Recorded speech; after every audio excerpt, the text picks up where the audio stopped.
Assalamualaikum warahmatullahi wabarakatuh. Kepada yang terhormat Ibu Ayunita Ajeng Tias Saputri Masuri, ST, MACC, MKOM, CAAT, dan kepada yang terhormat Ibu Husnah Nurlela Ermaya, SE, MAK, CA, CGP, selaku pengampu mata kuliah Akuntansi Keuangan Lanjutan 2. Perkenalkan kami dari kelompok 5, kelas B, Akuntansi Keuangan Lanjutan 2 akan mempresentasikan mini modul kami mengenai mutual holding. Pertama-tama, perkenalkan anggota kelompok kami terlebih dahulu. Ada saya sendiri, Auditia Prawita, dengan NIM akhir 048. Saya Kanidiandini dengan NIM 072. Saya Putrika Salsabila dengan NIM belakang 074.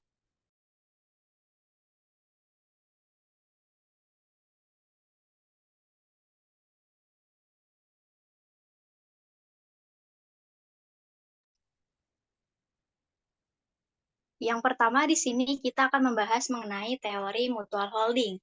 Jadi, jika entitas induk dan entitas anak saling memiliki saham, hubungan afiliasi ini menjadi lebih kompleks. Ini terjadi ketika perusahaan induk memiliki saham perusahaan anak, tetapi perusahaan anak juga memiliki sebagian saham perusahaan induk. Jika ini terjadi, keuntungan dan kerugiannya, serta kenaikan dan penurunan saldo laba yang ditahan, yang terjadi dalam perusahaan afiliasi pasti akan berdampak satu sama lain. Salah satu hal yang perlu diperhatikan adalah bahwa saham yang dimiliki oleh perusahaan induk dan juga dimiliki oleh perusahaan anak tidak boleh dianggap sebagai modal saham yang beredar. Dalam laporan posisi keuangan yang dikonsolidasi, hal itu tidak boleh dicatat. Selain itu, laporan posisi keuangan yang dikonsolidasi harus menghilangkan perbedaan hak kepemilikan saham antara entitas induk dan juga entitas anak.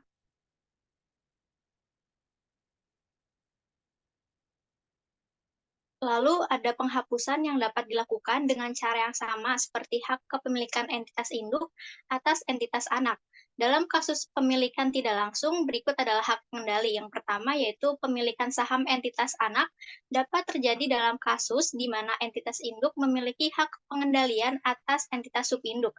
Yang kedua, pemilikan saham entitas anak dapat terjadi dalam kasus di mana entitas induk memiliki hak pengendalian atas perusahaan subinduk.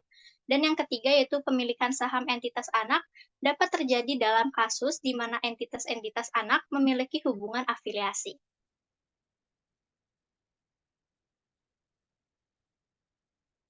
Nah, jadi apa sih mutual holding itu? Mutual holding ini adalah kepemilikan saham oleh entitas yang berafiliasi. Ada dua bentuk mutual holding, yaitu saham induk yang dimiliki oleh entitas anak dan saham anak yang dimiliki oleh entitas anak lainnya. Untuk mempermudah dari konsep mutual holding, di sini ada ilustrasinya. Jadi, jika Palmia Corporation memiliki 90% saham di Sania Corporation, dan Sania juga memiliki 10% saham di Palmia, maka 10% saham yang dimiliki oleh Sania ini tidak akan beredar untuk tujuan konsolidasi. Demikian pula dengan 90% saham di Sania yang dimiliki oleh Palmia. Nah, praktik konsolidasi ini mensyaratkan pengecualian dari kedua 10% dan juga 90% dari laporan konsolidasi. Dan pertanyaannya itu bukan apakah 10% saham di Palmia harus dikeluarkan, melainkan bagaimana menghilangkannya dalam proses konsolidasi. Proses eliminasi ini tergantung pada metode yang digunakan dalam akuntansi untuk investasi.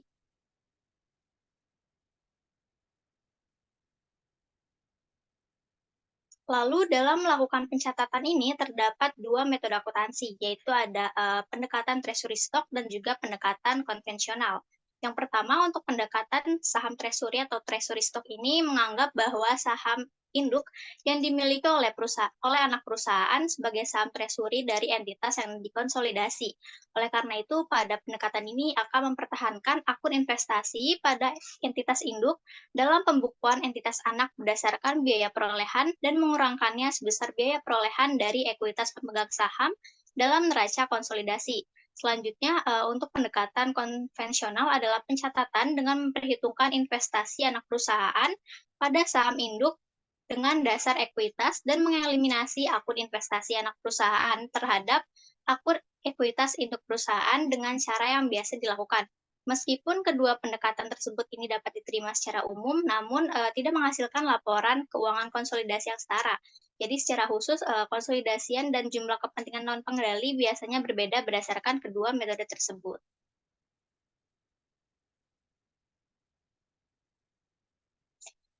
Untuk saham induk dimiliki oleh anak perusahaan, jadi dari sudut pandang konsolidasi ini, saham induk yang dimiliki oleh anak perusahaan tidak termasuk ke dalam saham yang beredar. Oleh karena itu, di dalam laporan keuangan konsolidasi, saham tersebut akan dilaporkan sebagai saham treasury dan akan dikurangkan dari stockholder equity konsolidasi pada nilai cost-nya. Yang seperti sudah dijelaskan sebelumnya, itu ada 2 metode pendekatan, yaitu pendekatan treasury stock dan juga pendekatan konvensional.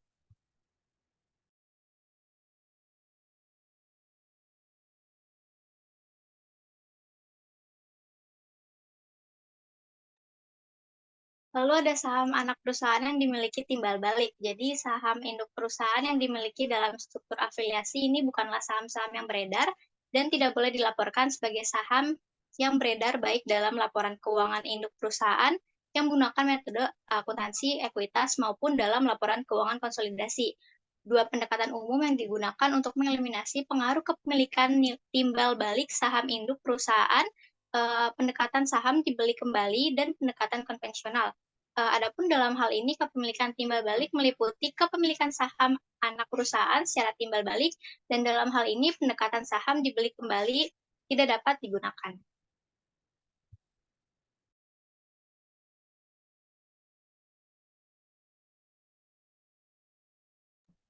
Berikut adalah contoh pendekatan treasury stock. Diasumsikan bahwa Papan Corporation mengakui sisi 90% saham Sandang Corporation pada tanggal 1 Januari 2022 sebesar 540.000 US dollar. Ketika modal saham Sandang sebesar 400.000 dan laba ditahannya sebesar 200.000. Sebagai tambahan, Sandang membeli 10% saham di Papan pada tanggal 5 Januari 2022 seharga 140.000 US dollar. Ketika modal saham Papan adalah 1 juta US dollar dan laba ditahannya adalah 400.000 US dollar.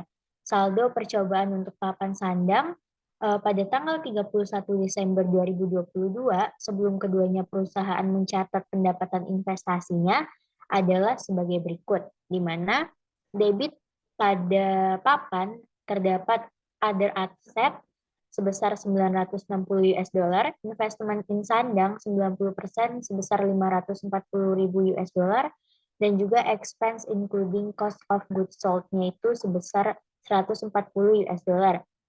Dan memiliki jumlah debit sebesar 1,640 US dollar.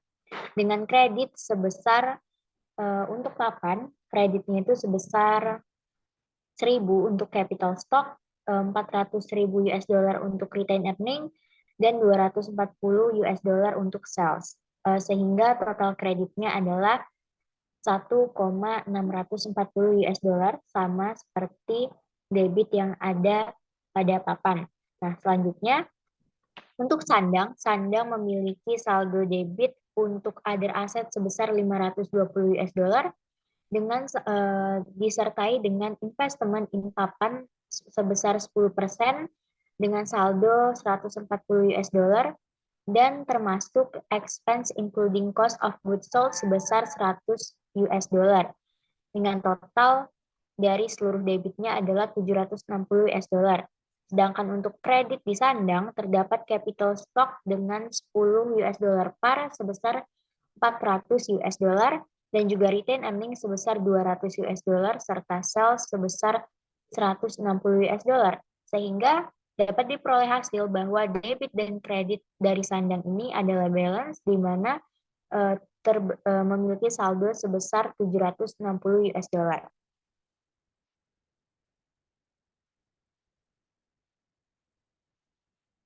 Berikut adalah Papan Corporation and Subsidiary Consolidation Work Paper for the year ended December 31, 2022.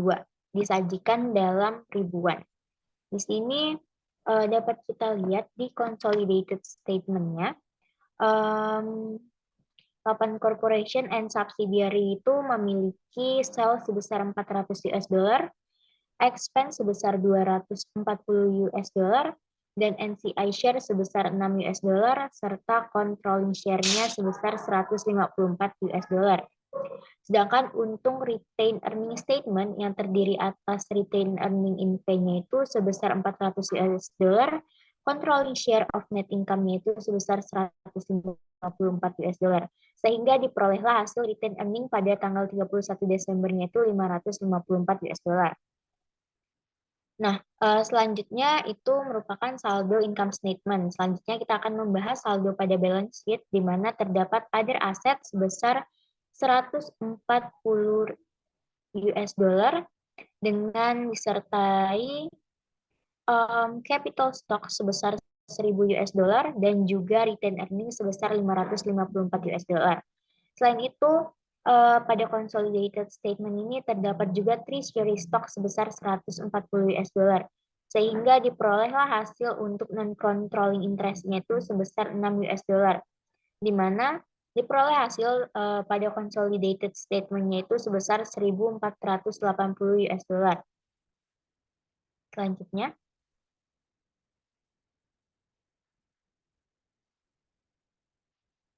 baik, selanjutnya dalam memeriksa kertas kerja, kita dapat memperhatikan bahwa investasi sandang di papan direklasifikasikan sebagai saham treasury dan dikurangkan dari ekuitas pemegang saham dalam neraca konsolidasi. Nah, pada laba dan dividen 2023 dapat kita lihat berikut adalah besarannya.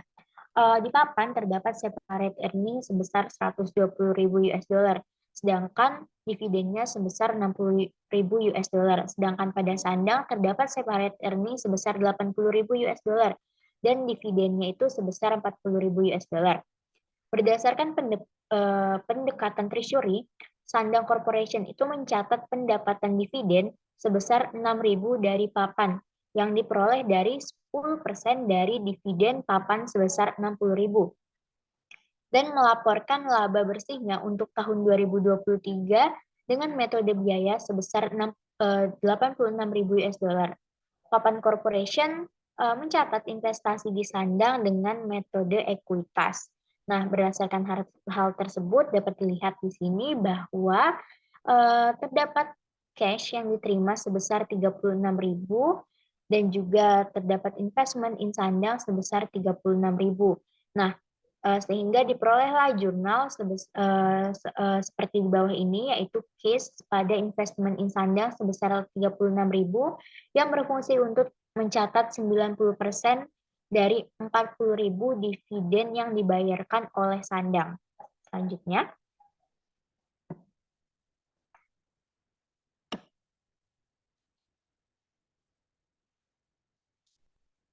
berikut merupakan jurnal yang digunakan untuk mencatat 90% dari pendapatan untuk sandang, di mana pendapatannya itu sebesar 86.000 untuk tahun 2023, sehingga diperolehlah 90% dari 86.000 ini sebesar 77.400, sehingga dapat kita ketahui bahwa jurnalnya itu berbentuk investment in sandang pada income from sandang sebesar 77.400. Selanjutnya, kita akan melakukan eliminasi terhadap dividen antar perusahaan di mana terdapat dividen 6.000. 6.000 ini diperoleh dari 10% dari dividen papan yang sebelumnya sudah kita hitung, yaitu sebesar 60.000, di mana 60.000 ini given dari soal yang sebelumnya telah saya bacakan.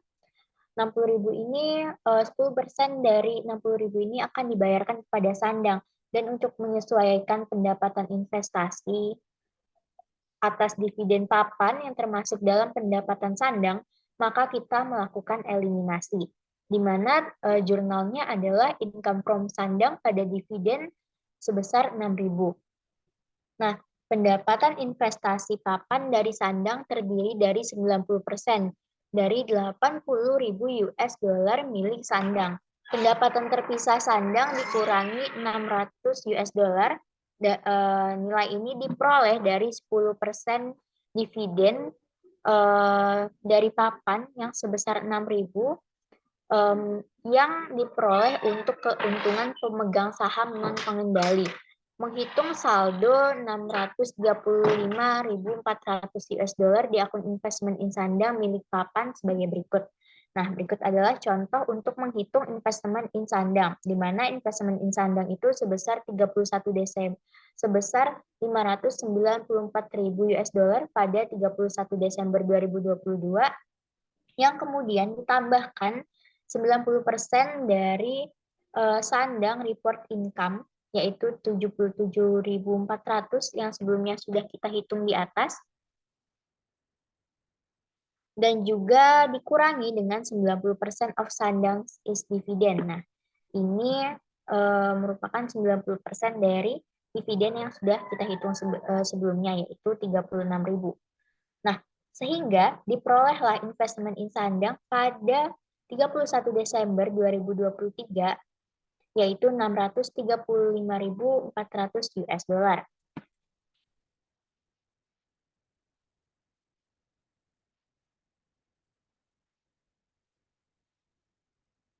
Berikut adalah contoh untuk pendekatan konvensional. Nah, dalam pendekatan konvensional, saham induk perusahaan yang dimiliki oleh anak perusahaan dianggap sebagai saham yang ditarik kembali atau bersifat konstruktif retired, di mana modal saham serta saldo laba yang didapat oleh anak perusahaan itu nanti tidak muncul di dalam laporan keuangan konsolidasi. Contohnya pembelian pada J Corporation atas saham Joy Corporation dalam pendekatan konvensional dianggap sebagai penarikan kembali modal saham Joy sebesar 10% dengan neraca konsolidasi Joy dan anak perusahaan pada saat pembelian menunjukkan modal saham dan saldo yang dimiliki 90% ekuitas Joy yang dipegang oleh pihak luar entitas konsolidasi. Nah, berikut adalah perhitungan modal saham dan saldo laba, di mana modal saham Joy sebesar 300.000 US dollar dan saldo labanya sebesar 200.000 US dollar. Sehingga diperolehlah total modal Joy sebesar 700.000 US dollar. Selanjutnya, sehingga diperoleh hasil modal konsolidasinya itu sebesar 450.000 US dollar untuk modal saham dan juga untuk saldo labanya itu 180.000 US dollar, sehingga diperolehlah total konsolidasi modal itu sebesar 630.000 US dollar.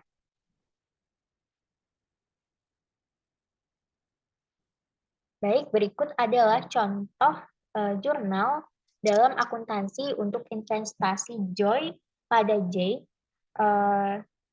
di tanggal 4 Januari 2016. Nah, di tanggal 4 Januari 2016 itu kita akan mencatat pembelian kepemilikan J pada Joy sebesar 90% dari nilai buku, yaitu investasi pada J sebesar 90% pada kas diperoleh hasil 270.000 US dollar. Nah, itu merupakan saldo pembelian atas kepemilikan J pada Joy atau yang bisa kita sebut dia mengeluarkan kasnya untuk membeli kepemilikan J.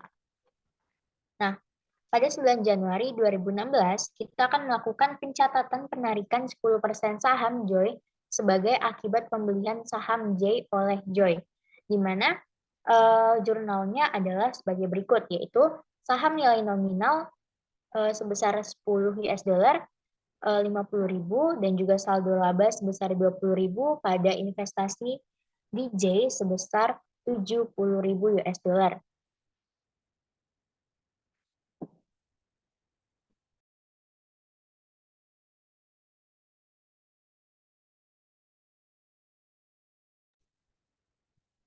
Selanjutnya mengenai alokasi mutual income.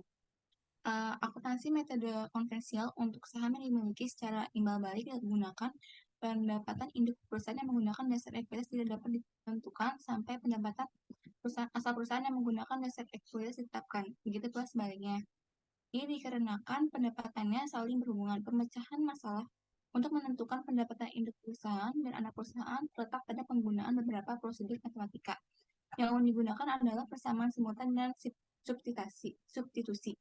Alokasi pendapatan untuk entitas afiliasi dan untuk pemegang saham dilakukan 2 langkah. Contohnya yaitu pada langkah pertama, pendapatan Ken dan Alex dihitung dengan dasar konsolidasi yang mencakup pendapatan timbal balik yang dimiliki afiliasi. Kemudian jumlah ini dikalikan dengan persentase kepemilikan afiliasi dan persentase hak minoritas untuk menentukan laba bersih konsolidasi atas dasar ekuitas dan pendapatan hak minoritas. Pada langkah pertama, pendapatan Ken dan Alex dari konsolidasi tahun 2018 dapat ditentukan secara matematis. Di sini terdapat K, yaitu pendapatan Ken berdasarkan konsolidasi yang mencakup mutual income. Kemudian ada A sebagai pendapatan Alex berdasarkan konsolidasi. Kemudian, K sama dengan laba Ken sebesar 60.000 US dollar tambah 90% A. A sama dengan laba Alex sebesar 20.000 US dollar tambah 10% K. Kemudian kita substitusikan, yaitu K sama dengan 60.000 US dollar ditambah 0,9 dalam kurung 20.000 US dollar tambah 0,1 K. Kemudian A sama dengan 60.000 US dollar ditambah 18.000 US dollar ditambah 0,9 K. Kemudian dikalikan dan didapatkan K sama dengan 85.714 US dollar.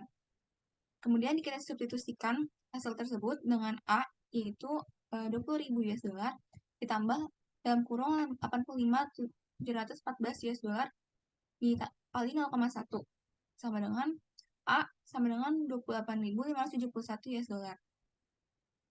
Kemudian perhitungan tersebut itu merupakan bukan hasil akhir karena ada sebagian pendapatan timbal balik yang dihitung 2 kali. Gabungan pendapatan Ken dan Alex adalah 80.000 US dollar yang didapat dari 60.000 US dollar ditambah 20.000 US dollar. Tapi K ditambah A sama dengan 114.285 US dollar yang didapat dari 85.714 US dollar ditambah 28.571 US dollar. Pada langkah selanjutnya, pendapatan bersih Ken berdasarkan ekuitas ditentukan dengan mengalihkan nilai K dari persamaan dengan 90% kepemilikan, dan pendapatan hak minoritas ditentukan dengan mengalihkan nilai A dari persamaan dengan persentase kepemilikan minoritas. Dengan kata lain, pendapatan bersih Ken yang berdasarkan ekuitas ditentukan dengan mengalihkan hasil K dengan 90% kepemilikan yang beredar, kemudian 85.714 tersebut US dollar dikalikan 90% yang akan mendapatkan hasil 77.143 US dollar. Sedangkan pendapatan hak minoritas yang didapatkan dengan mengalihkan hasil A dengan persentase hak minoritas yaitu 28.571 US dollar dikalikan 10%, maka akan didapatkan hasil sebesar 2.857 US dollar. Kemudian laba bersih kan dengan laba bersih adalah 77.143 US dollar ditambah dengan hak minoritas sebesar 2.847 US dollar, maka sama dengan pendapatan terpisah dan Ken dan Alex sebesar 80.000 US dollar.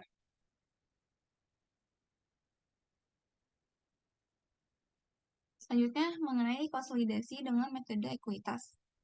Kertas kerja konsolidasi yang menggunakan metode konvensional misalnya melibatkan investasi 90% pada Hani. Dalam kerja tersebut, sebesar 226.154 pound sterling yang diperoleh dari investasi awal sebesar 270.000 pound sterling. Ditambah pendapatan investasi sebesar 26.154 pound sterling dan dikurangi sebesar 70.000 pound sterling karena penarikan saham Rio. Jurnalnya pada kata kerja mengeliminasi investasi pada Rio 70.000 pound sterling dalam buku Hani dan meningkatkan akun investasi pada Hani menjadi 296.154 pound sterling. Dalam kertas kerja bahwa laba bersih, modal saham, dan saldo laba pada laporan terpisah Rio berjumlah sama dengan laba bersih. Modal saham dan saldo laba konsolidasi kesamaan ini tidak akan terjadi jika ada jurnal yang mencatat penarikan kembali saham pada buku Rio.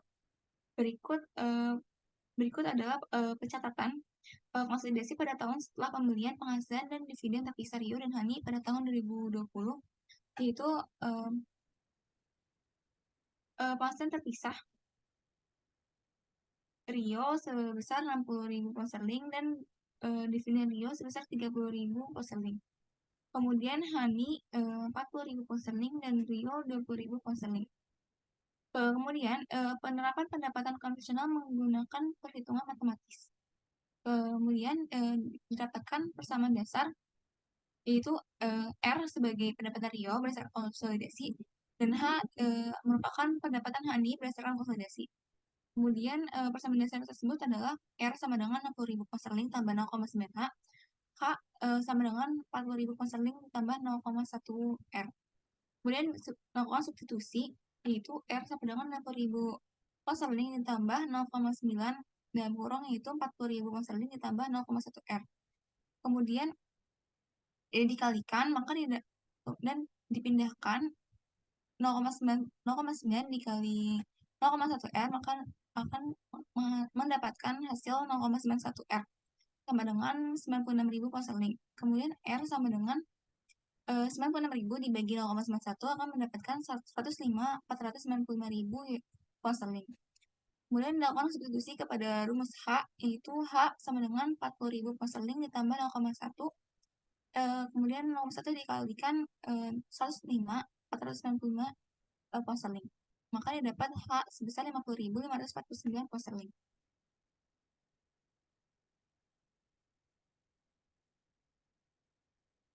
Hasil perhitungan untuk R dan H masih mencakup pendapatan timbal balik, maka harus dieliminasi jumlah yang ditentukan dalam menentukan laba bersih konsolidasi dan pendapatan hak minoritas adalah sebagai berikut.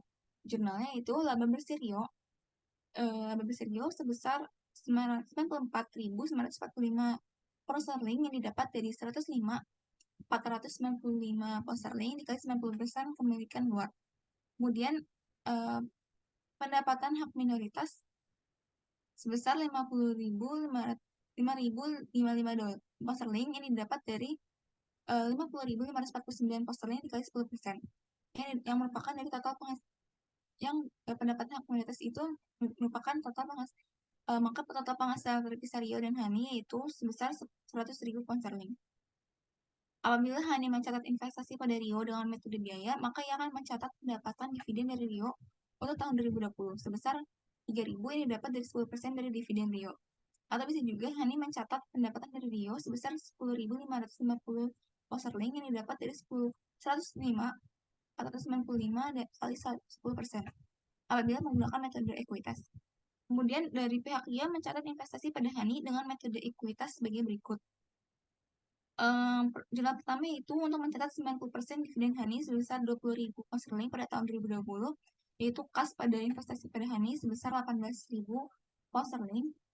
Kemudian mencatat pendapatan investasi yang dihitung dari laba bersih Rio sebesar 94.945 pound sterling dikurangi penghasilan terpisah yaitu sebesar 60.000 pound sterling yang kemudian mendapatkan sebesar 34.945 pound sterling.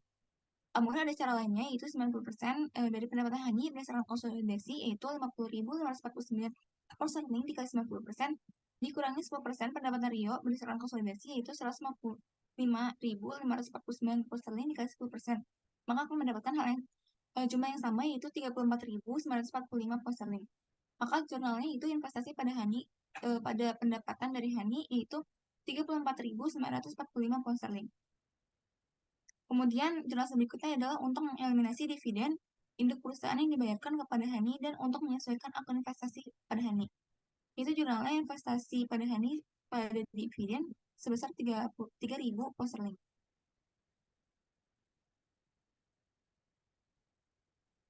Akun investasi Rio pada Hani dengan menggunakan metode ekuitas pada tanggal 31 Desember 2020 memiliki saldo 246.99 rupiah pound sterling. Perhitungannya adalah sebagai berikut.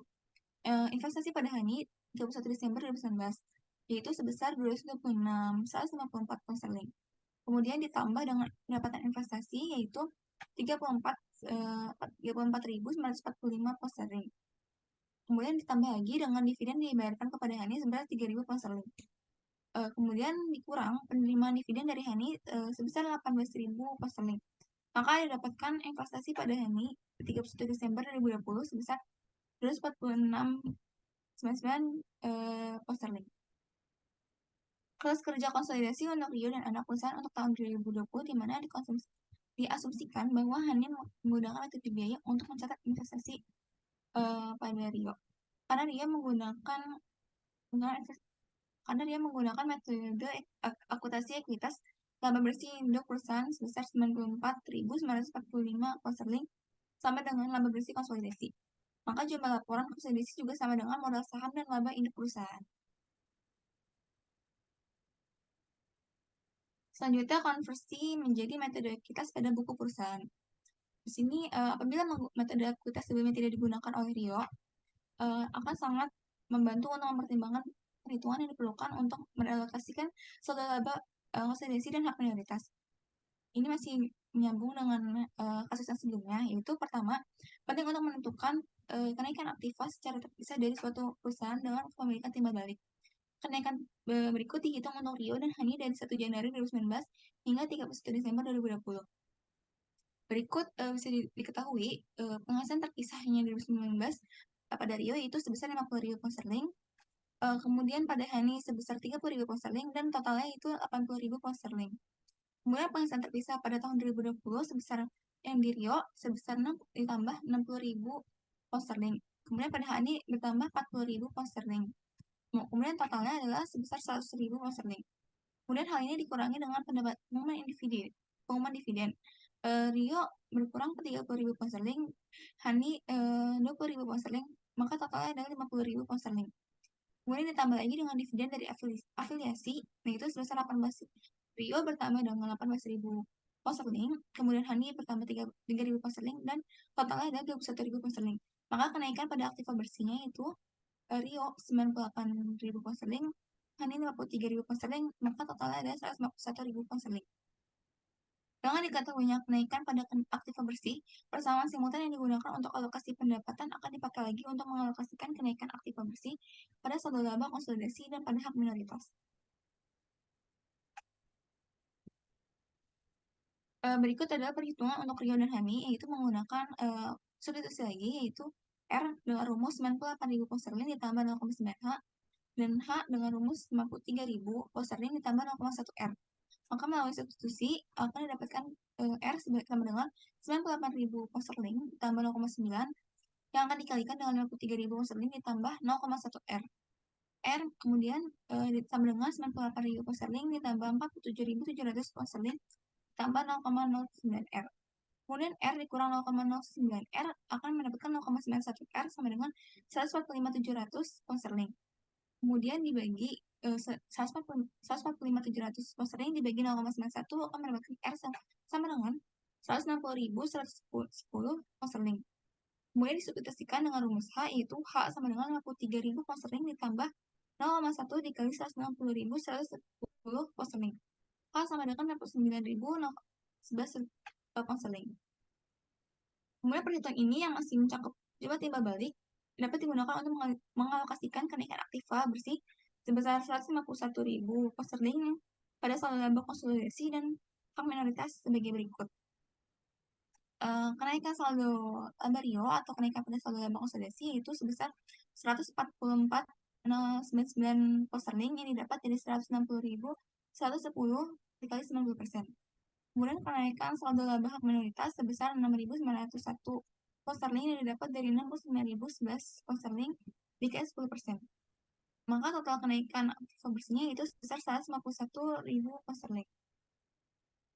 Pada saat akuisisi saldo laba Rio berjumlah 200.000 pound sterling dan disesuaikan menjadi 180.000 pound sterling untuk menarikan kembali secara 10% saham Rio, sehingga jumlah saldo laba setelah dikoreksi pada tanggal 31 Desember 2020 dapat dihitung secara terpisah sebagai 180.000 pound sterling ditambah dengan 144.99 pound sterling atau sama dengan 324.99 pound sterling.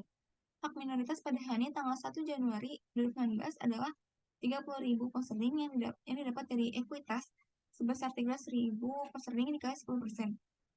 Kemudian hak minoritas pada 31 Desember 2020 dihitung sebagai 30.000 pound sterling ditambah 6.901 pound sterling sama dengan 36.901 pound sterling. Selanjutnya, pilihan ganda akan dijelaskan oleh teman saya. Oke, selanjutnya di sini kita akan beralih ke soal pilihan ganda. Nah, di sini tuh ada soal untuk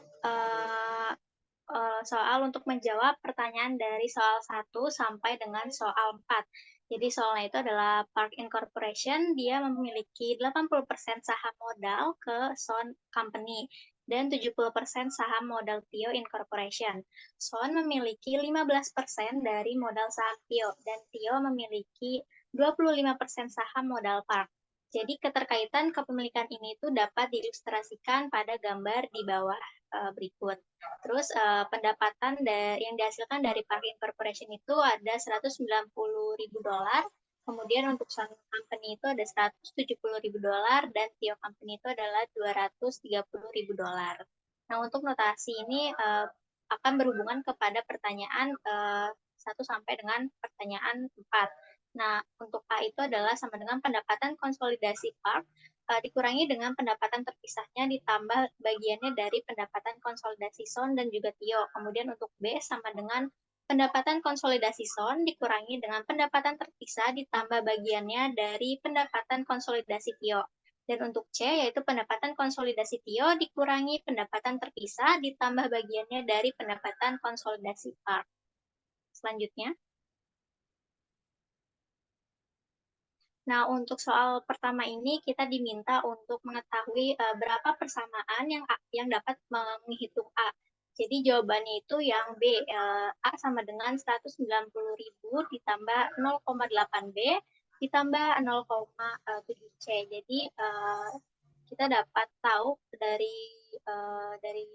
dari solusinya itu ada A sama dengan $190.000. Di sini tuh didapat dari soal pendapatan yang diperoleh oleh Parkin Corporation ditambah dengan 0,8 terus tanda kurung $170.000 ditambah dengan 0,15 tanda kurung $230.000 ditambah dengan 0,25A kemudian tutup kurung lalu ditambah dengan 0,7 dikali dengan $230.000 ditambah dengan 0,25A. Itu tuh untuk persamaan untuk menghitung A. Berapa A-nya. Terus lalu didapat A-nya itu adalah 647.295,59.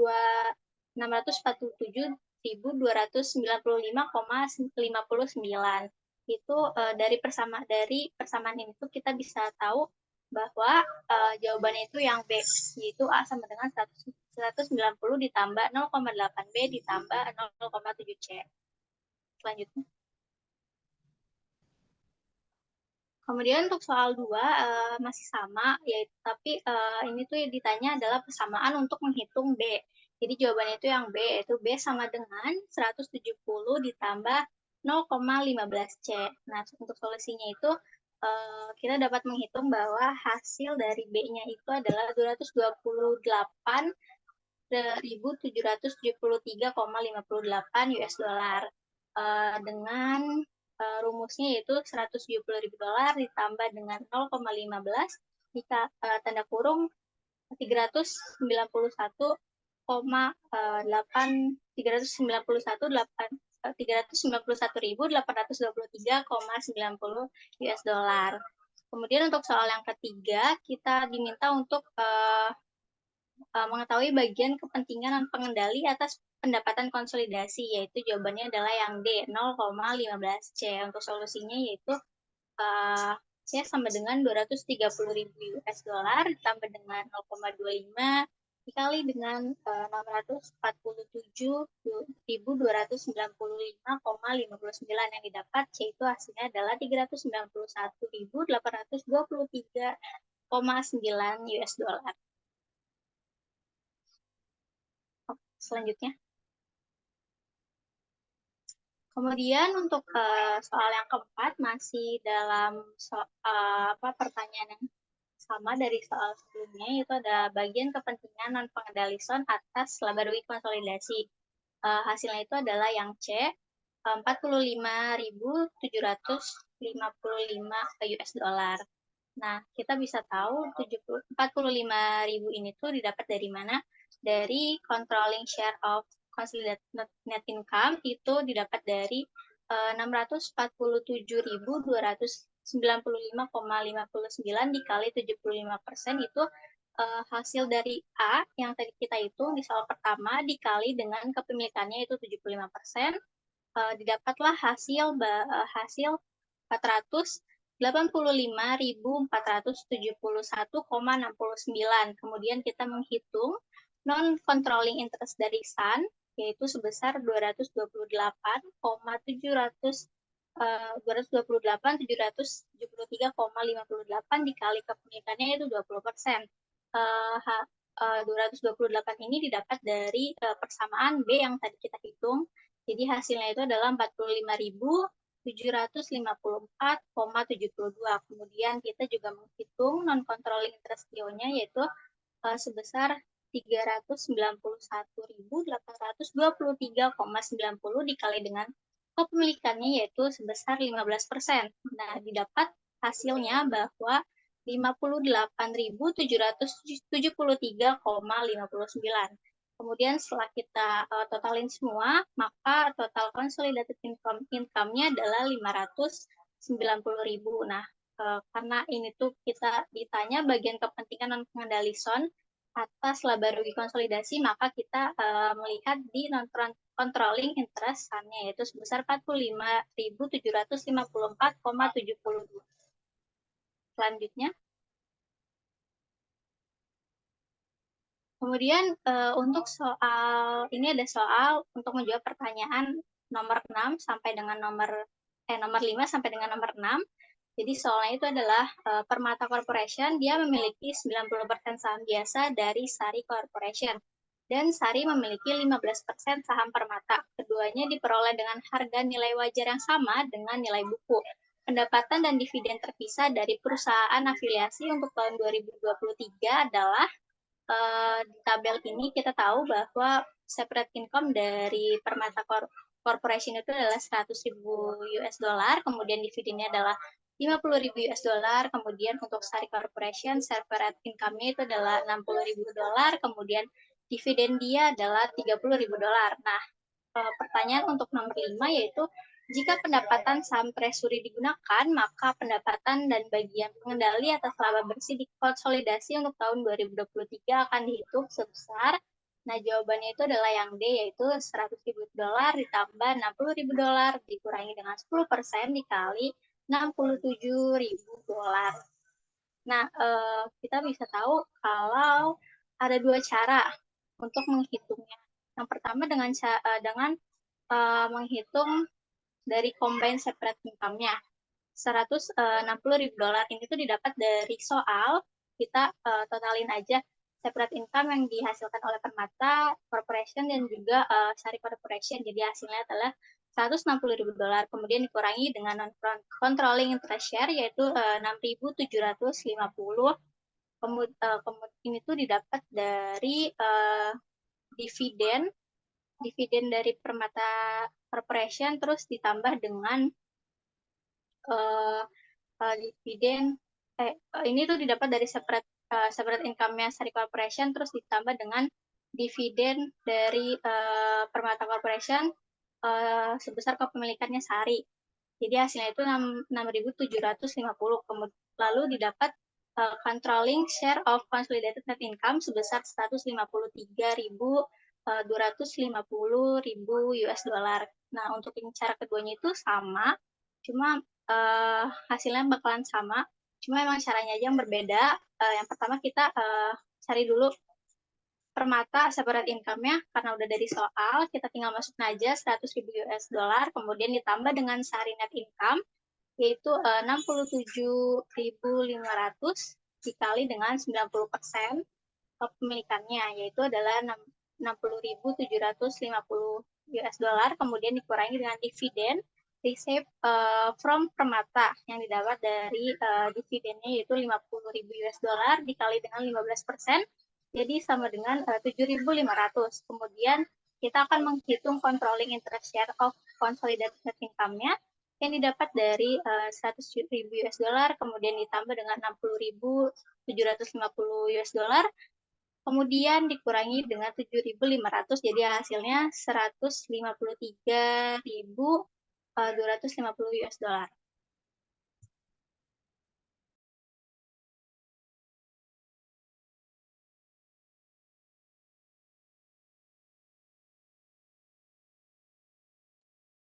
Selanjutnya itu nomor 6, masih dengan kasus yang sebelumnya, itu jika pendapatan konvensional digunakan pendapatan Permata secara konsolidasi dilambangkan dengan P sama dengan 100.000 US dollar ditambah 0,9 S dan pendapatan sehari secara konsolidasi dinyatakan sebagai S sama dengan 60.000 US$ ditambah 0,15 P.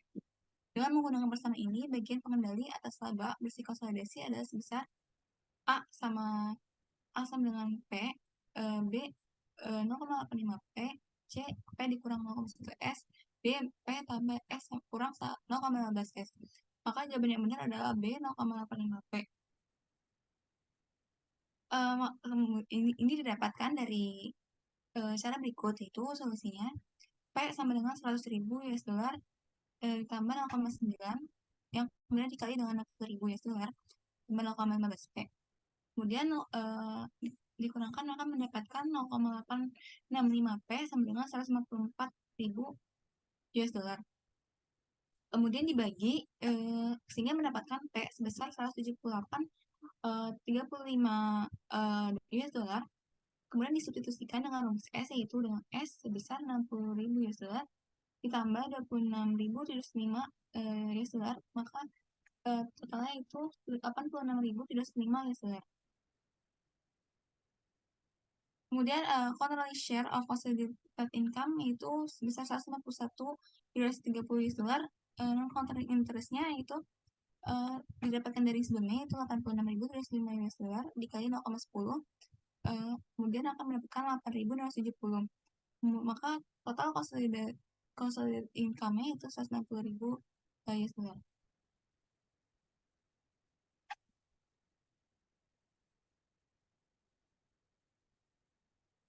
Kemudian berikutnya adalah soal pilihan ganda untuk nomor 7 dan 8.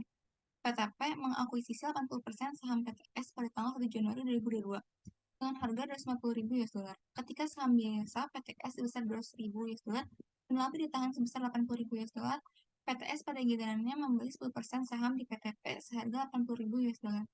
Ketika saham biasa PTP bernilai 500.000 US$, dan laba ditahan sebesar 200.000 US$ selama tahun 2022, pendapatan PTP adalah 50.000 US$ dan pendapatan PTS adalah 25.000 US$.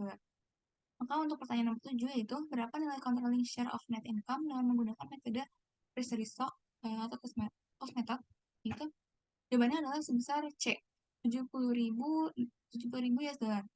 Hal ini didapatkan dengan menggunakan cara itu PTP separate earnings-nya itu adalah 50.000 US$. Kemudian PTP share of PTS earnings yang yaitu 20.000 US$, ini didapat dari 80% dikali 25.000 US$. Kemudian ditambah mendapatkan total controlling share of consolidated net income sebesar 70.000 US$.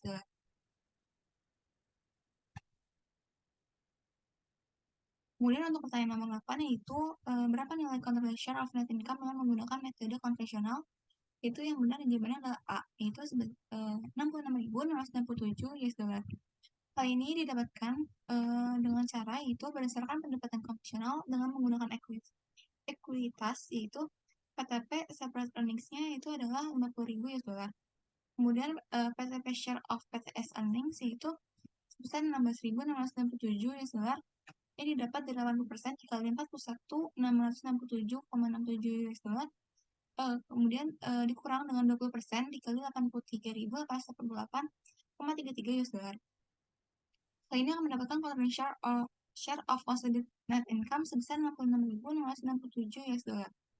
Kemudian lakukan substitusi, yaitu P sama dengan P dengan rumus 50.000 US$ ditambah 0,8 S. Kemudian S dengan rumus dengan 25.000 US$ ditambah 0,2 P.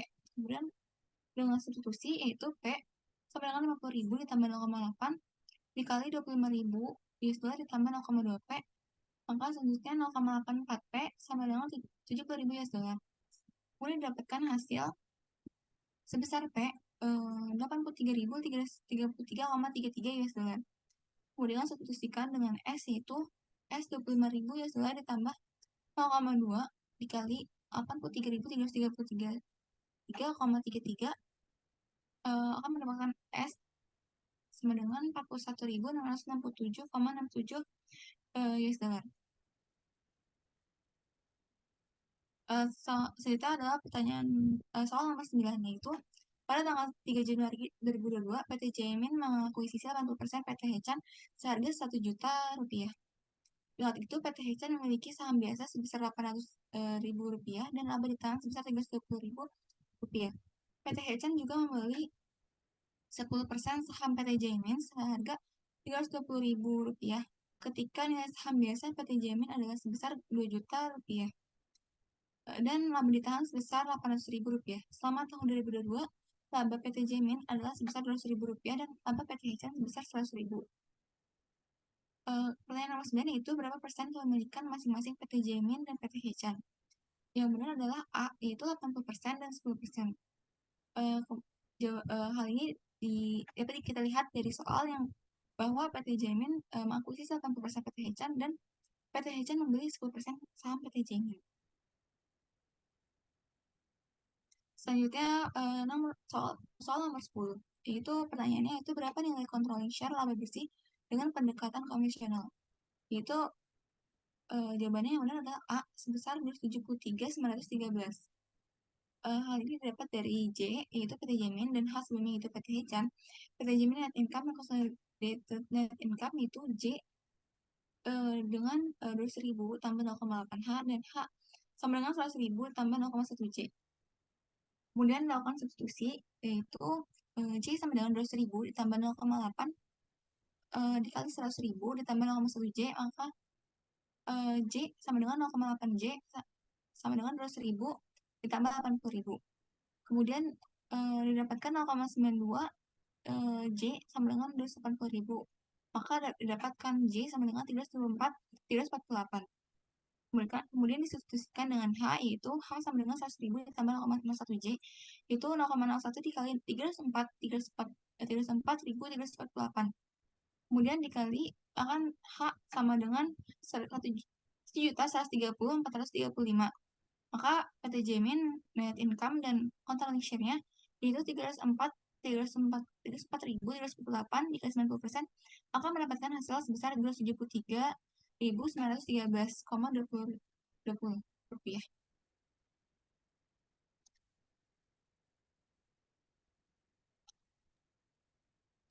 Oke, selanjutnya kita akan membahas mengenai soal esai untuk mutual holding.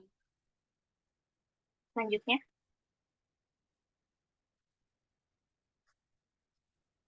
Jadi di sini untuk soal yang pertama, pada 1 Januari 2022, PT Azarin mengakuisisi 70% saham milik PT Luxcrime sebesar Rp7.330.000. Saat dilakukan akuisisi, jumlah ekuitas PT Luxcrime ini terdiri dari modal saham sebesar Rp5 juta dan laba sebesar Rp1.500.000. Kemudian kelebihan nilai wajar atas nilai buku dialokasikan ke dalam hak paten yang diamortisasikan sebesar Rp235.000 per tahun selama 8 tahun. Selama tahun 2022, PT Azarin mencatat investasi PT Luxcrime sebagai berikut. Jadi biaya investasi di tanggal 1 Januari 2021 itu sebesar Rp6.220.000.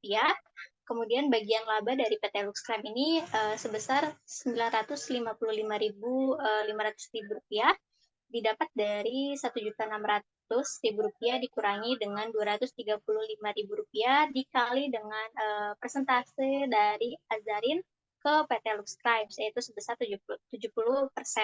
Kemudian mencatat juga dividen dari PT Luxcrime sebesar Rp500.000 dikali dengan 70%, yaitu sebesar Rp350.000. Jadi, saldo investasi di tanggal 31 Desember 2021 itu sebesar Rp6.825.500.000.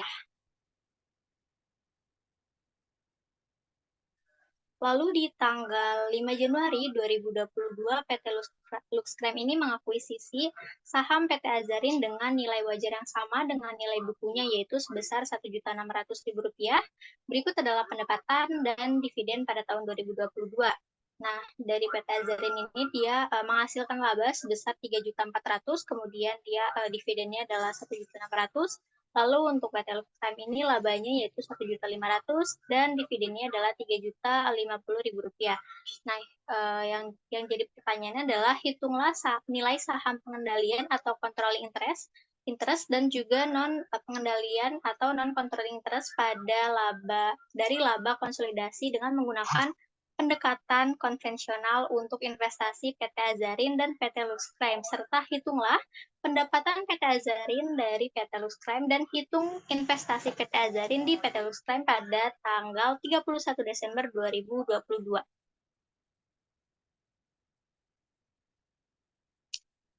Jadi untuk solusinya itu kita menggunakan metode konvensional, yaitu dengan persamaan. Nah, untuk A ini adalah Azarin sama dengan 3.400.000 ditambah dengan 0,7 L, yaitu 0,7 itu dapat dari presentasi kepemilikannya itu 70% dikurangi dengan 70% dikali dengan 235.000. Nah, 235.000 ini adalah hak paten yang diamortisasikan selama 8 tahun. Kemudian untuk subscribe ini adalah persamaannya adalah L sama dengan 1.500.000 ditambah dengan 0,1 A. Nah, kita menghitung net income dan konsolidasi net income yang dihasilkan oleh PT Azarin. Nah, A sama dengan 3.400.000 ditambah dengan 0,7 L dikurangi 70% dikali 235.000 didapat hasil bahwa dari 70% dikali 235.000 ini adalah 164.500. Kemudian kita turunin aja dengan persamaan dari atas, didapat kalau A ini adalah A minus 0,7 A sama dengan 3.400.000 ditambah dengan 1.050.000 dikurang dengan 164.500. Lalu 0,93A sama dengan 4.285.500 yang diketahui bahwa nilai A ini adalah sebesar 4.608.065.000 rupiah. Kemudian untuk menghitung dari Luxcrime ini adalah sebesar 1.500.000 ditambah dengan 0,1 A sama dengan 1.500.000 ditambah dengan 0,1 dikali dengan 4.608.065 rupiah. Ini didapat dari hasil yang tadi kita hitung yang diperoleh dari A. Kemudian nilai L-nya itu adalah 1.960.807 rupiah. Nah, kita menghitung total income-nya, yaitu PT Luxcrime net income dan controlling share-nya yaitu adalah sebesar 4.147.258 yang didapat dari nilai A tadi dikali dengan 90% yaitu kepemilikannya. Kemudian net controlling share-nya itu sebesar 1.960.807 rupiah dikali dengan 30% yaitu didapat 588.242, yaitu menghasilkan total income sebesar 4.735.500 rupiah. Nah, untuk menghitung income from investment in PT Luxcrime ini kita pertama akan menghitung PT Azarin dan controlling share income-nya yaitu sebesar 4.147.258, kemudian ditambah dengan kemudian dikurangi dengan PT Azarin separate income-nya itu sebesar 3.400.000, lalu didapatlah income from investment in PT Luxcrime yaitu sebesar 747.258 rupiah. Nah, kemudian kita juga menghitung berapa investment in PT Luxcrime pada tanggal 31 Desember 2022. Investment in PT Luxcrime di tahun 2021 itu adalah sebesar 6.825.500 rupiah. Kemudian income from investment in PT Luxcrime itu kita masukin aja yang tadi kita hitung yaitu sebesar 747.258 rupiah. Kemudian untuk dividennya itu adalah dari 3.050.000 rupiah dikali dengan presentasi kepemilikannya itu 70% yang didapat hasil sebesar 2.135.000 rupiah. Nah, barulah diketahui investment in PT Luxcrime di tahun 2022 ini adalah sebesar 9.707.758 rupiah. Selanjutnya. Untuk nomor soal 2 yaitu di sini ada berikut adalah schedule dari investment interest antar perusahaan dan separate earning untuk PT Jack, PT Wendy, dan PT Airin disajikan sebagai berikut. Nah, untuk PT Jack ini dia presentasi interest ke PT Wendy sebesar 80%, kemudian presentasi interest PT Airin adalah 50%, dan separate earning tahun berjalannya adalah 200.000 euro. Kemudian untuk PT Wendy memiliki presentasi interest ke PT Airin sebesar 20% dan separate earning tahun berjalannya adalah 100.000.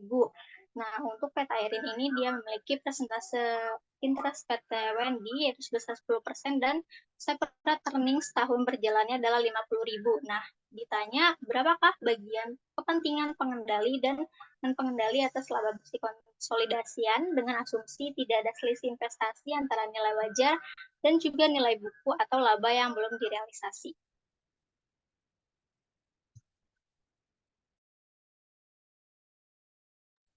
Kemudian solusinya adalah itu menggunakan metode konvensional yaitu persamaan yaitu J sama dengan 200.000 euro ditambah 0,8 W ditambah 0,5 I, kemudian W sama dengan 100.000 euro ditambah 0,2 I, kemudian I sama dengan 50.000 euro ditambah 0,1 W.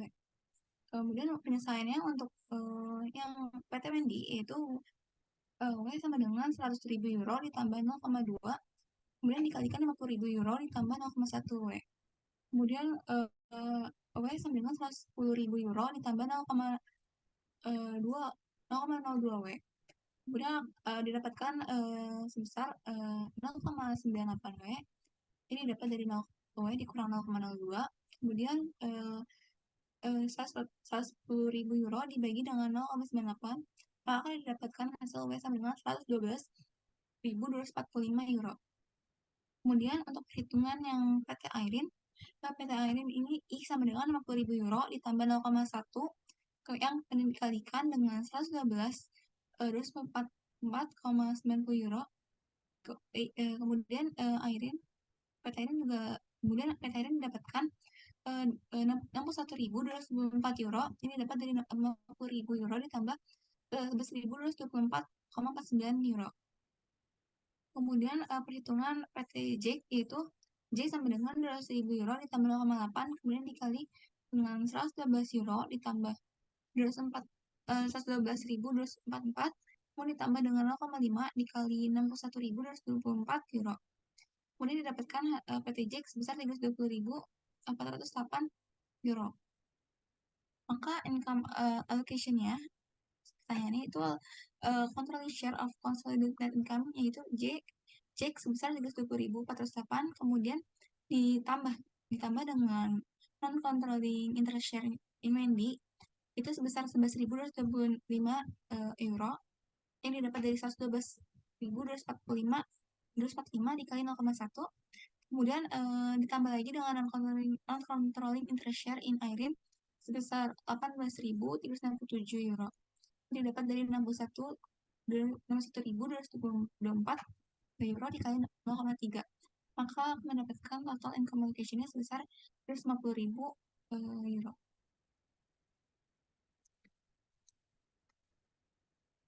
Kemudian soal nomor 3 itu PT Neo membeli 80% PT Saham Velvet seharga 340 US dollar pada tanggal Januari 2019. Pada tanggal 1 Januari 2019, ketika ekuitas PT Velvet adalah 400.000 US dollar, kelebihan nilai wajar atas nilai buku disebabkan oleh goodwill. Pada tanggal 31 Desember 2020, saldo akun investasi pada PT Neo di PT Velvet adalah 416.000 US dollar dan ekuitas pemegang saham dari kedua perusahaan tersebut adalah sebagai berikut.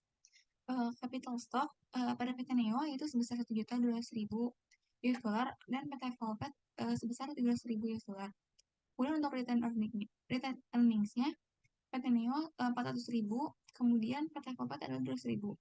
Maka totalnya untuk PT Neo adalah 1.600.000 US dollar dan PT Velvet adalah sebesar 500.000 US dollar. Kemudian pada tanggal 1 Januari 2021, PT Velvet mengakuisisi 10% saham di PT Neo dengan harga 160.000 US dollar Maka pendapatan dan dividen untuk tahun 2021 adalah sebagai berikut. Capital stock-nya untuk PT Neo adalah 200.000 dan PT Velvet adalah 80.000. Kemudian return earnings-nya untuk PT Neo adalah 100.000 dan untuk PT Velvet adalah 40.000.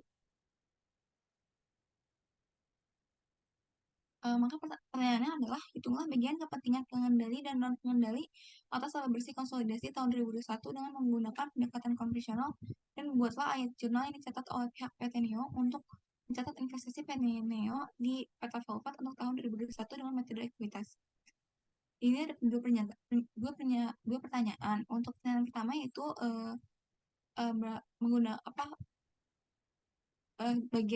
bagian kepentingan pengendali dan non pengendali ada laba bersih konsolidasi. Kemudian dengan cara konvensional itu persamaannya itu N sama dengan 200.000 US dollar ditambah 0,8 V. Kemudian V sama dengan 80.000 ditambah 0,1 N. Maka untuk perhitungan PT Neo, N adalah 200.000 ditambah 0,8 dikali 80.000 ditambah 0,1 N, yaitu N sama dengan 286.997 US dollar.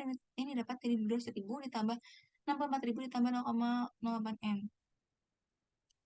Kemudian selanjutnya perhitungan PT Velvet yaitu V sama dengan 80.000 tambah 0,1 kemudian dikalikan dengan tadi PTN yang sudah dihitung sebesar 286.997 US dollar.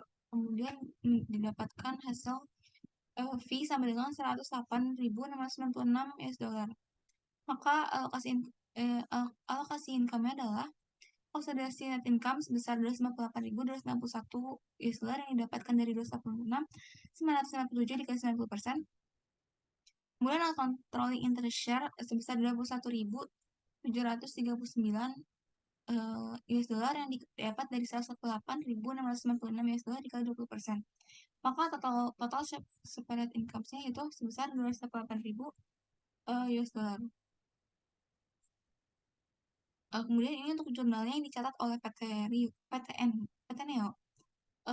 Jurnal pertama yaitu untuk record constructive retirement 10% PT Neo stock. Itu jurnalnya capital stock sebesar 120.000, retained earnings sebesar 40.000, pada investment in PT Velvet sebesar 160.000.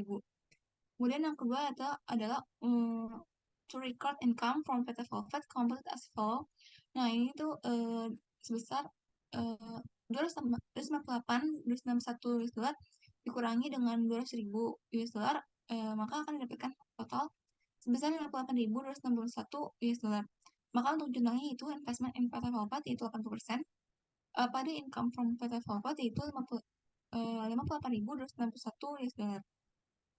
Kemudian jurnal berikutnya itu to record asset 80% of PT Velvet dividend. Jadi jurnalnya itu case pada investment in PT Velvet sebesar 32.000 US dollar. Kemudian jurnal keempat itu untuk mengeliminasi dividen on stock that was constructively retired. Itu jurnalnya investment in PT Velvet pada dividen sebesar itu 10.000 US dollar.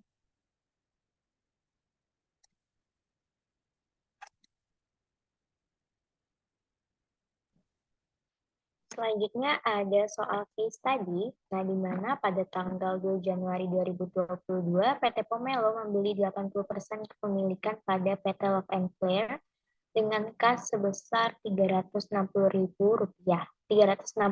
juta rupiah. Ketika akuisisi, PT Love and Flare memiliki share capital sebesar 300 juta rupiah dan retain earning sebesar 100 juta rupiah. Selisih antara value dengan book value-nya itu dialokasikan kepada paten yang memiliki masa manfaat selama 10 tahun. Pada tahun 2023, PT Pomelo menjual tanah kepada PT Love and Flare dengan harga 100 juta rupiah dan nilai fair value-nya sebesar 80 juta rupiah. Sepanjang tahun 2022, PT Love and Flare membagikan dividen sebesar 40 juta rupiah dengan net income sebesar 80 juta rupiah. Di tanggal 2 Januari 2023, PT Love and Flare memperoleh 20% kepemilikan dan PT Pomelo sebesar 200 juta rupiah. Ketika pembagian kepemilikan dari PT Pomelo share kapitalnya itu sebesar 400 juta rupiah dengan return earning-nya sebesar 600 juta rupiah. Nah, investasi ini dicatat PT Love and Flare dengan menggunakan cost method. Pada tahun 2023, PT Love and Flare menjual selanjutnya.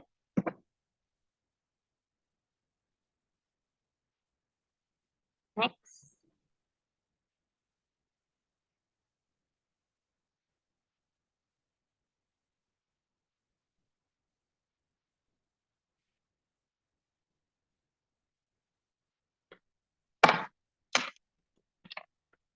Nah, PT Love and Flare ini menjual persediaan kepada PT Pomelo dengan harga 96 juta rupiah. Nah, marginnya itu adalah 20% dari harga pokok penjualannya. Namun, pada akhir tahun 2023, PT Pomelo hanya mampu menjual 70% persediaan dari PT Love and Flare. Nah, berdasarkan hal-hal tersebut, berikut merupakan separate earning serta dividen di tahun 2023 untuk kedua perusahaan tersebut, di mana pada PT Pomelo separate earning-nya itu sebesar 120 juta, sedangkan dividennya sebesar 40 juta, dan pada PT Love and Flare, separate earning-nya itu sebesar 86 juta dengan dividen 36 juta. Berdasarkan jabaran di atas, diasumsikan bahwa PT Pomelo itu menggunakan metode ekuitas dalam pencatatan investasinya, serta menggunakan pendekatan konvensional untuk mutual holding-nya. Selanjutnya,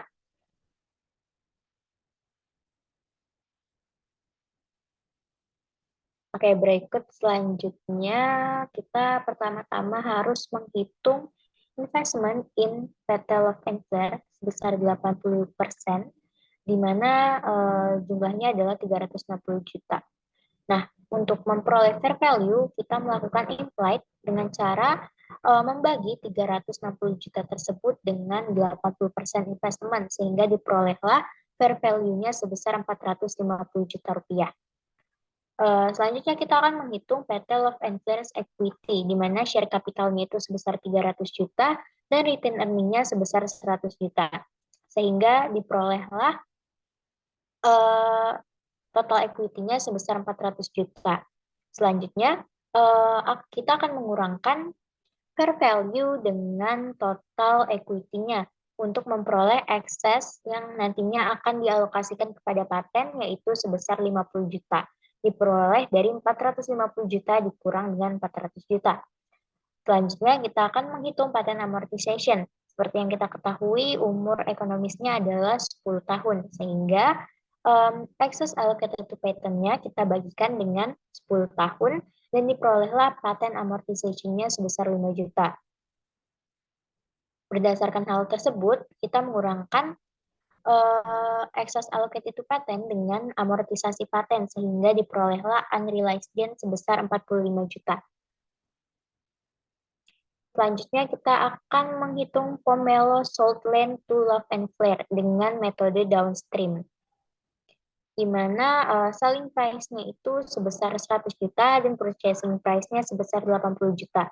Diperolehlah gain on sale-nya 100 juta dikurang 80 juta, yaitu 20 juta. Dan net income-nya adalah sebesar 80 juta, serta dividennya adalah 40 juta. Di 2 Januari 2023, Love and Flare menjual kepada Pomelo, sehingga diperolehlah investment 20%, yaitu 200 juta rupiah, dengan implied 200 juta dibagi 20%, yaitu sebesar 1 miliar rupiah. Pomelo equity-nya itu terdiri atas share capital dan return earning, di mana share capitalnya itu sebesar 400 juta rupiah dan return earning-nya sebesar 600 juta rupiah, sehingga diperolehlah total equity-nya sebesar 1 miliar rupiah. Nah, untuk eksesnya adalah 0 karena implied dari fair value dengan equity Pomelo-nya itu adalah equal, jadi eksesnya adalah 0.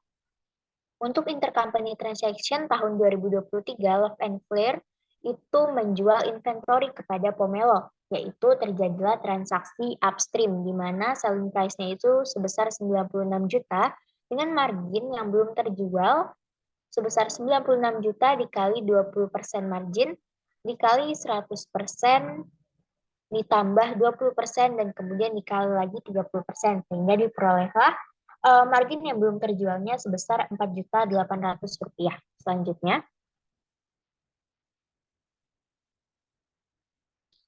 baik, di soal pertama kita diminta untuk menghitung income dari PT Love and Flare untuk tahun 2022 dan juga 2023, di mana net income-nya itu diperoleh dari 80 juta dikali dengan 80% investment, yaitu diperoleh hasil net income sebesar 64 juta rupiah, dengan patent amortization-nya 5 juta yang sudah kita hitung sebelumnya dikalikan dengan jumlah investasi, yaitu 80%. Sehingga diperolehlah patent amortization-nya sebesar 4 juta. Untuk unrealized gain on sale-nya itu sebesar 20 juta. Nah, net income-nya ini akan kita kurangkan dengan patent amortization dan unrealized gain on sale of land.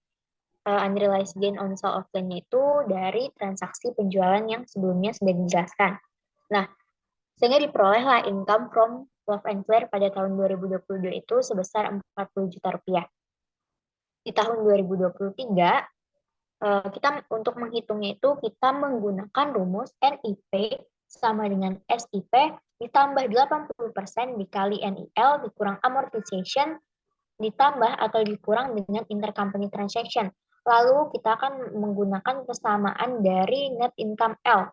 NI itu adalah net income, sedangkan SI itu adalah separate income. Jadi, NIL sama dengan SIL ditambah 20% dikali dengan NIP dikurang amortization ditambah atau dikurang dengan intercompany transaction. Nah, berikut adalah bentuk persamaan dari net income di tahun 2023, di mana net income P sama dengan 120 juta ditambah 0,8 net income L, 0,8 itu diperoleh dari 80% investasi, dikurang dengan 4 juta yang berasal dari amortisasi ditambah dengan intercompany transaction. Nah, sedangkan untuk menghitung net income L, kita menggunakan angka berikut ini, yaitu NIL sama dengan 86 juta ditambah dengan 0,2 NIP. 0,2 ini diperoleh dari 20% investasi yang dimiliki oleh Love and Flare. Selanjutnya, berikut adalah perhitungan untuk net income-nya.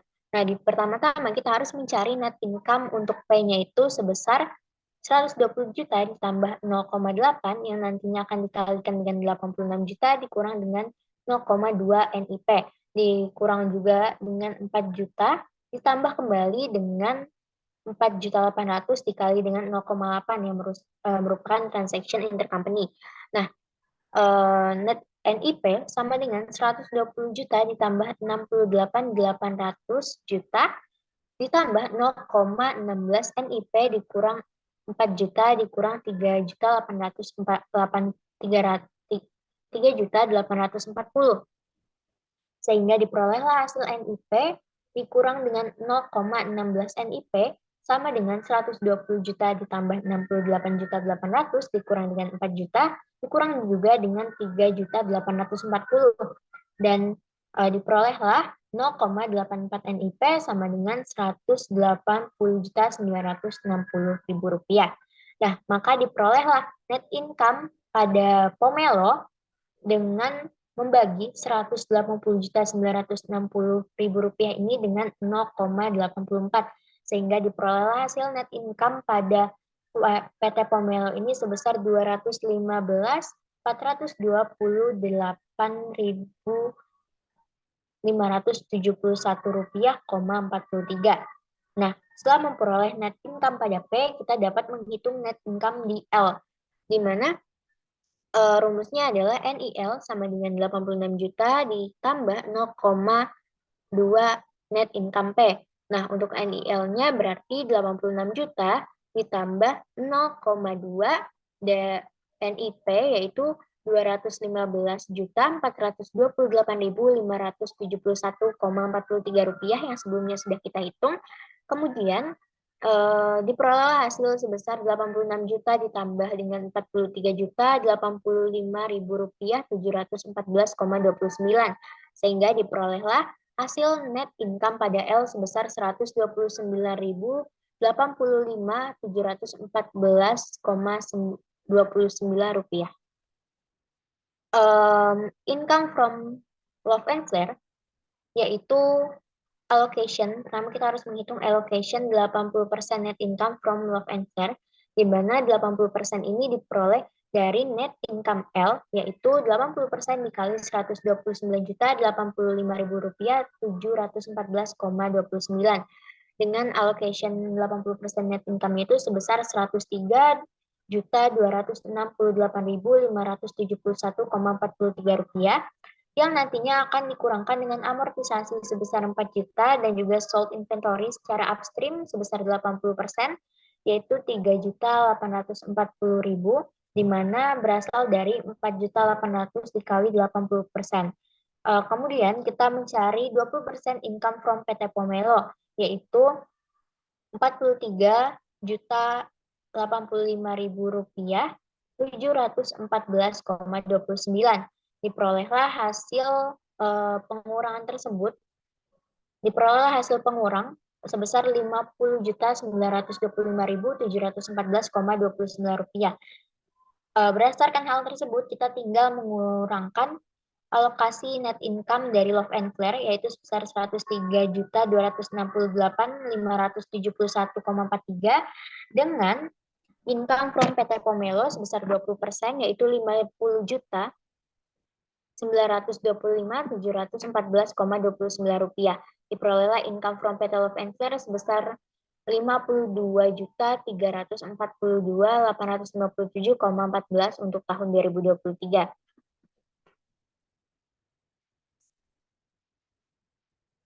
Oke, di soal nomor 2, kita diminta untuk mencari non-controlling expense dan juga net income konsolidasi untuk tahun 2023. Pertama-tama, kita harus menghitung 20% net income dari PT Love and Flare, di mana diperoleh dari hasil sebelumnya, yaitu 129.085.714,29 rupiah, dikali dengan 20% diperolehlah hasil sebesar 25.817.142,86 rupiah. Selanjutnya kita mengurangkannya dengan paten. Patennya itu merupakan 20% dari amortisasi yang sudah kita hitung sebelumnya. Berarti 5 juta dikali 20% diperolehlah amortisasi patennya sebesar 1 juta, dan juga 20% dari upstream inventory, yaitu 4.800.000 dikali 20% dengan hasil 960 juta. Baru kita akan mengurangkan net income-nya dengan paten dan juga upstream inventory, sehingga diperolehlah NCI expense untuk tahun 2023 sebesar 23.857.142,14 rupiah. Nah, untuk net income konsolidasi di tahun 2023, kita tinggal menambahkan Pomelo separate earning. Pomelo separate earning ini diperoleh dari tabel yang sebelumnya sudah dijelaskan pada soal, dan juga income from Love and Flare untuk tahun 2023 yang sudah kita hitung, yaitu sebesar 52.342.857,14 rupiah. Nah, diperolehlah net income untuk tahun 2023 ini sebesar 172.342.857,14 rupiah. Di soal ketiga, kita diminta untuk menghitung investment in PT Love and Flare untuk 31 Desember 2023, di mana kita memiliki beginning balance yang ada pada soal, yaitu 360 juta rupiah dengan income from Love and Flare sebesar 40 juta, juga ada pada soal, yang kemudian dikurangkan 80% dividen, yaitu 40 juta dikali 80% diperolehlah hasilnya sebesar 32 juta. Nah, selanjutnya kita menambahkannya dengan income from Love and Flare untuk tahun 2023, yaitu sebesar 52.342.857,14 rupiah, yang kemudian dikurang lagi dengan 80% dividen, yaitu 36 juta dikali 80%. Diperolehlah dividennya itu sebesar 28.800.000 dengan dividen income from PT Love and Flare, yaitu 80 juta dikali dengan 20%, diperolehlah hasil dividen income from Love and Flare sebesar 8 juta. Kemudian beginning investment in Pomelo-nya itu adalah sebesar 200 juta, dan itu dikurangkan. Nah, kita dapat melihat bahwa diperolehlah hasil investment in Love and Flair di Desember 31, 2023 adalah sebesar Rp199.542.857,14. Selanjutnya, baik di sini adalah jurnal pada PT Pomelo, yaitu yang pertama jurnal untuk membagikan dividen. Nah, dividennya jurnalnya adalah dividen pada cash sebesar 40 juta. Yang kedua, untuk mengakui dividen income dari PT Love and Flair, yaitu investment in Love and Flair pada dividen sebesar 80 juta, dan juga jurnal alokasi pendapatan, di mana investment in Love and Flair pada income in Love and Flair sebesar Rp52.342.857,14.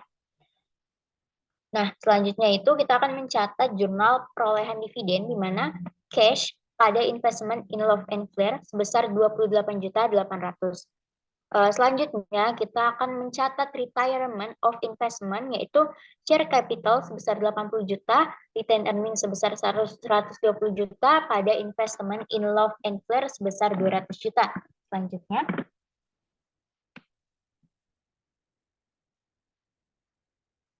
dan ini adalah soal yang terakhir, kita diminta untuk membuat jurnal penyesuaian dan eliminasi untuk tahun 2023, di mana kita harus mengeliminasi income dan dividen dengan jurnalnya adalah sebagai berikut. Income in Love and Flair sebesar Rp52.342.857,14 pada investment in Love and Flair sebesar Rp23.542.857,14 dan dividen from Love and Flair sebesar 28.800.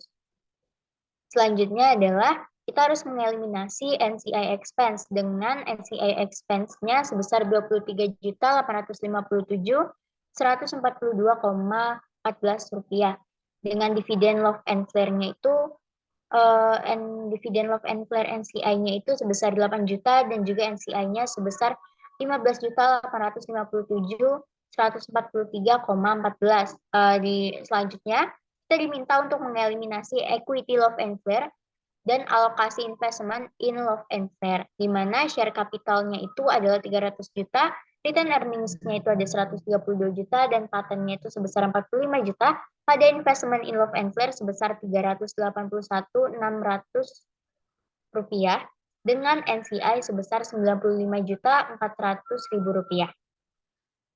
Selanjutnya adalah amortization expense. Untuk mengakui amortization excess, di mana amortization expense itu sebesar 5 juta pada paten sebesar 5 juta. Nah, kita juga diminta untuk menyesuaikan dividen income from Love and Flair, yaitu dividen Pomelo pada cash sebesar 8 juta. Dan selanjutnya kita diminta untuk menghapus income from Pomelo dan juga dividen, di mana income from Pomelo-nya itu sebesar 43 juta 85.714 dan juga investment in Love and Flair-nya itu sebesar 35.085.714 dengan dividen Pomelo-nya itu adalah sebesar 8 juta. Selanjutnya kita diminta untuk mengeliminasi investment in PT Love and Flair, yaitu investment in Love and Flair pada investment in Pomelo. Dan juga di transaksi ke-8 kita diminta untuk mengeliminasi transaksi intercompany, yaitu salesnya sebesar 96 juta pada COGS sebesar 96 juta dan juga COGS pada inventory sebesar 8.800.000.